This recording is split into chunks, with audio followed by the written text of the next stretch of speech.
Oh, what's up? Yeah, ice cold. Courtesy of Christian Wilkins. So my glass is a little splotchy, but what do you guys got?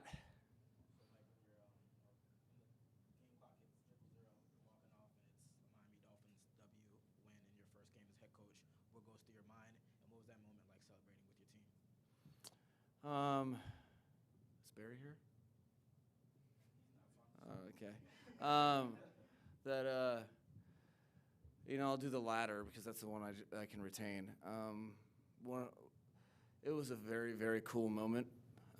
Against my wishes, they just showered me in Gatorade and made it about me, which I know for a fact it's not. But the team celebrating together and just being happy for the direction that we're going in. That's why you get into team sports. I can also tell it was a good excitement and celebration because it wasn't like a satisfied celebration. They were happy that we got it done. I think a lot of guys feel like the Miami Dolphins fan base and the organization deserve to win. But there was a lot of frustration, including me, on things that, in the game that we really left out there. So that was pretty cool. When the clock hit 0, I only have a couple reps, so I was most concerned with finding Coach Belichick and expeditiously going over there to shake his hand, and then trying to figure out really what I want to say to the guys. It's more of, okay, what's the next step in the job than anything else. It's maybe with friends and family, I'll take 15 minutes to appreciate it, but that's not why I'm here, is to bask or cheer. I'm here to help lead a team of people, and we got game 2 next week on the road against a team that's very hard to play at. So that'll be our concern. Other than that, I'm very happy for the team overall because they've put in the work. It's really since April, and even before that, the whole organization has really worked in one direction, and you'd like to see that get rewarded.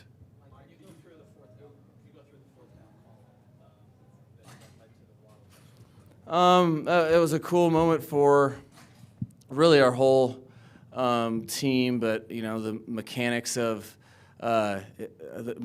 working with the game management guys and talking through the different scenarios. We were just at the fringe of Jason's range, and you can push the envelope, but the flip side is you miss it and you're first down away from giving up points. So then it became all right. It does kind of make sense to go ahead and go for it. Have a couple thoughts in mind, and then in communication with the offensive staff, there was I think it was John Embry, kind of tipped the scales because I had a couple up, but then from that point on, it's all players.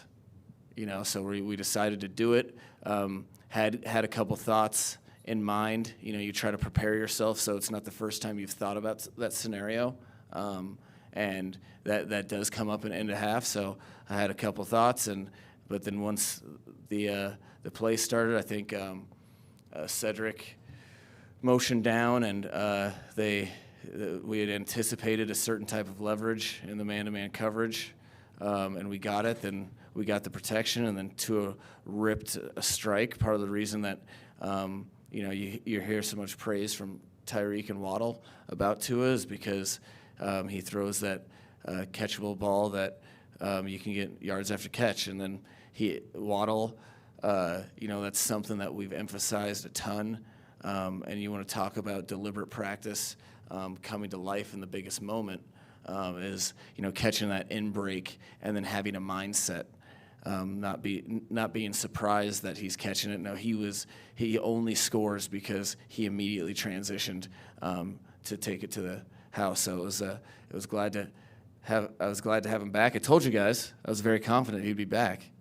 But that was a cool moment for all of us, and just wish we could have continued that momentum in the second half. But beggars can't be choosers. The way the defense stepped up on multiple plays, whether it's X tipping it to Javon Holland, the strip sack from Ben Jones for a touchdown from Ingram. Yeah, no, this is. I told the team last night. I thought it was important that you guys were introduced to the offensive players and the offense. But this is still the defense's team until proven otherwise, and they valued that. That was important to them when they heard that, and they wanted to prove me right, and they sure did. There's a defense is funny where you have so many guys that are competitive and have high standards, and then you're giving up some yards and you're driving down the field. Well, it's a classic example of the other team has to score, so don't panic, and then wait for your opportunity and seize it. So that was a huge momentum turner. The pick with ex PBU, and then Javon coming in and making a play on that. Who knows what the game looks like without that one. So those are a ton of examples that we'll be able to learn from. But I thought it was good that the defense deserved to get some. They put in the work. It is the stage now where they've been able to play together for a while, and so that means a lot to them. They want to. They have a standard that they want to employ, that everybody knows when a Miami Dolphins game occurs, that you're going to have to deal with this defense. And, we were +3 in the turnover margin, which that's probably the biggest indicator that you'll ever have. I think that's factual, actually. 87% or something.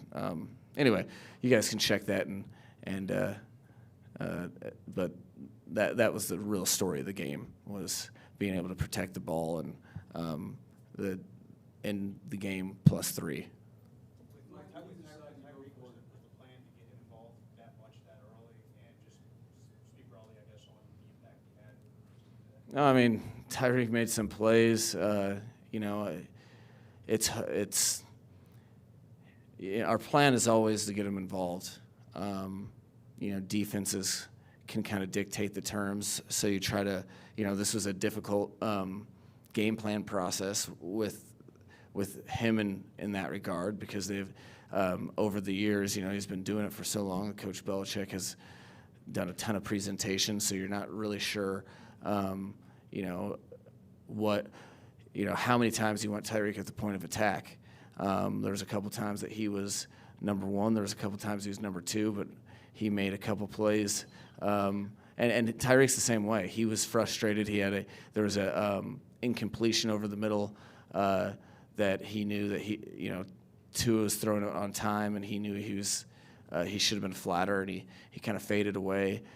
He got mad at himself there, and there was a couple during the game that he was frustrated, which is what you love about him, and that's what you need from your captains. So I think each and every game we'll do our best to feature him, and unless the defense has to fully commit to take him away, which is good news for the Miami Dolphins, because we have some other playmakers, which you guys saw today. There was a lot of plays that were made, and by a lot of guys, and then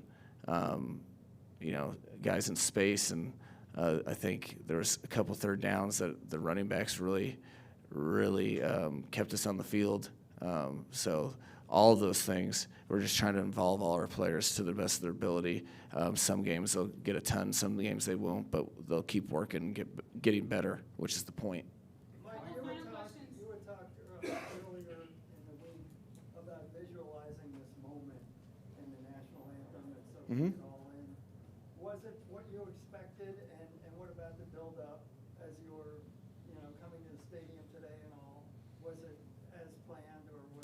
No, it's interesting with this role, and you may call BS on this or not, whatever. But you are so, I've talked about it at length before, you're so dependent upon so many people to do so many things. You're almost, because you are in charge of so many people, you're delegating, but you're not hands-on with a lot of stuff, so you're so dependent. And as a result, I never felt isolated in the least in this moment. So probably the last, I don't know, decade of football is probably the most relaxed and comfortable that I've been for a game. And it's the honest truth. And it's because you're from this scope, you are, yes, you're making play calling decisions, and a lot of your planning, you have to pay the piper. It's black and white, win or loss. But it's not about that. It's about doing right by all the people in the building, by the players, facilitating them coming together, and then we go out and have fun doing what we do. Because if you work the right way, you shouldn't feel stressed or nervous. So to be honest, it was what I was kind of starting to piece together in the preseason that, maybe this is right, wrong, or indifferent. We'll see at the, each game how it plays out. But I felt very comfortable, and there wasn't really any nervous energy or anything like that, which was cool. That I felt like the players were that way too. Final question. Mike, you first NFL win as a head coach against Bill Belichick. What your thoughts on just that statement alone, and what do you think about when you hear that? Man, I wish all you had to do was win one game. That'd be cool. That's not the case. So I'm kind of thinking about week 2. Again, time for reflection will come on my own time, not other people's. And right now, people don't need me to sit and think about my win-loss record. They need me to do my job, and that's what I'm focused on. Thank you, guys. Cool. Thanks.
All right. What's up, guys? Yeah, I think he has a lot of confidence in us. Yeah, I think you look at the way the game went. We got started a little slow, and then there were peaks where we were driving the ball down the field, we just couldn't finish. There were also times where we had communication errors within our headset, and we couldn't fully get the play communicated to the guys as well. And so it was kind of on the fly things like, hey, we don't have a play, let's go to this play, or let's just go to this play. And all those things are things that we can clean up. But I think Mike has the utmost confidence in us from things that we've shown in practice, from things that we've done throughout training camp, and also when we've had joint practices. So you embrace when it's fourth down and you guys go for it, you embrace something like that? I love it. Yeah, he has the utmost confidence in the entire offense. That's why. Sorry, three guys just asked the question like right here. It's the same question. So, play before half, just take us through the logistics of going for it on fourth down and then play it. So. Yeah, I'm not too sure what the logistics are going for it on fourth down, where we were on the field, but what I do know is Mike had confidence in us that when we did call that play, we were going to make it work. And so we did make it work, and Jalen ended up scoring for us. So that was nice. So I know Mike said he didn't want to make it about himself, but, getting his first game as head coach out the way, getting the victory, the Gatorade bath celebration, just what was that like as a team and, your thoughts on that? I thought that was awesome. It was awesome to see the team come together under Mike McDaniel. That's his first win as a head coach for the Miami Dolphins. So it's something special, and he's always said that he wanted to come here and create something special, and it's just the beginning. You guys did a lot of great things. There were some breakdowns. There was sacked. You were sacked 3 times. You were throw the ball away a few times. Just how do you come out? What do you take coming out of this? What I take coming out of this is, what can we learn from this? We'll go back, watch the film, and then we'll, reassess, and get back to work on Wednesday. The team is honoring the 50th anniversary for the 72 team, and the quarterbacks was the group that was honored today. I want to know, have you had any chance to speak with Bob Greasy, and what has your conversations with him been like? I've never had the opportunity to speak with Bob Greasy. The only person I've really been around has been Dan. So I have many conversations with Dan. So when Mike McDaniel said this is still the defense's team until proven otherwise, what do you think when you hear that? What do you want to do about that? Yeah. You've seen what the defense was able to do for us. I would say they were the momentum changers for us. With the interceptions, with the turnovers that they had. Offensively, we just didn't capitalize.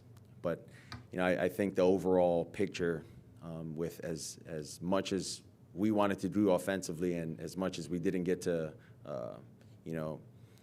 do successfully offensively, we still came out with a win. So I think that's a big positive for us. There's so much talk about Tyreek and what he would mean to this offense. What was it like during game one, having that option, and obviously the connection you had with him? Yeah, I would say it's a continuation of growing for, the timing of me and Tyreek with, continuing to learn what he likes, what he doesn't like. And it's a continuation still with Jalen and with all the other guys within our receiving corps. Your first drive, you have third and 1, you throw a deep pass, and then you suggesting you're going to go for it on fourth and run. The play didn't get run, obviously, because they jumped off. Is this a changed mindset from, say, your first couple years of aggressiveness going forward on fourth down short? Well, I never thought that we'd go for it, but that's, Mike told me, like, stay in there, we're going to go for it. And, we had calls that we wanted to call, and I wasn't sure when we were going to call them. So with it being, on the first drive, it was a little surprise, but, really nothing should surprise me with Mike's. You were going to run the play, right? Yeah, we were gonna run a play. Yep. Tua, can you walk us through the touchdown pass to Waddle? And did you have any flashes back to your days with him at the University of Alabama? Yeah. Well, they were playing a one high coverage. Waddle ran his route, got open, just gave him the ball, and he did the rest. I would say it was hard in the moment to have any sort of flashbacks of our time at Alabama. It was just awesome to see what he did, with the ball after he caught it. So just what did it feel like having Tyreek Hill for a whole game and just being able to consistently go ahead? Oh, it feels awesome. It feels awesome having someone like Tyreek. I'll keep saying this. Dude's a cheat code. It's not easy covering this guy. When he's motioning, when he's running routes off of motions, and doing his thing. So, I love it. So would you like to be able to get to the running game a little bit earlier in the game, maybe some run downs, maybe set up play action? Was that more of a plan today than you ended up getting? Well, our game plan was to score points and as much points as we could. For us offensively, Mike says that our offense is not aggressive. That's just the style that we play, whereas other people think it's aggressive. For us, whatever call Mike decides to choose for us to run, that's what we're going to run, whether it's trying to set up a play action pass or not. We'd like to do a little better in the run game, but I think that's what the first week is for. We got all the jitters out. Everyone got their first real live action of a game, and had all 4 quarters. So, like I'll always say, we'll go back into the film room. We'll talk about it. We'll go through it, get everything corrected, and we'll come back Wednesday. So you're 4-0 against the Patriots. Not a lot of quarterbacks can say that in the past 2 decades. What does it take against New England? And is there a heightened awareness that you have to go into the game without facing Bill Belichick? Yeah, that's not an individual accolade, or I don't even look at it close to being that. It's a team sport, and this team has won 4 games straight against New England. So, however way you see it, however way you put it, that's what it is. Thank you guys. All right, thanks, guys.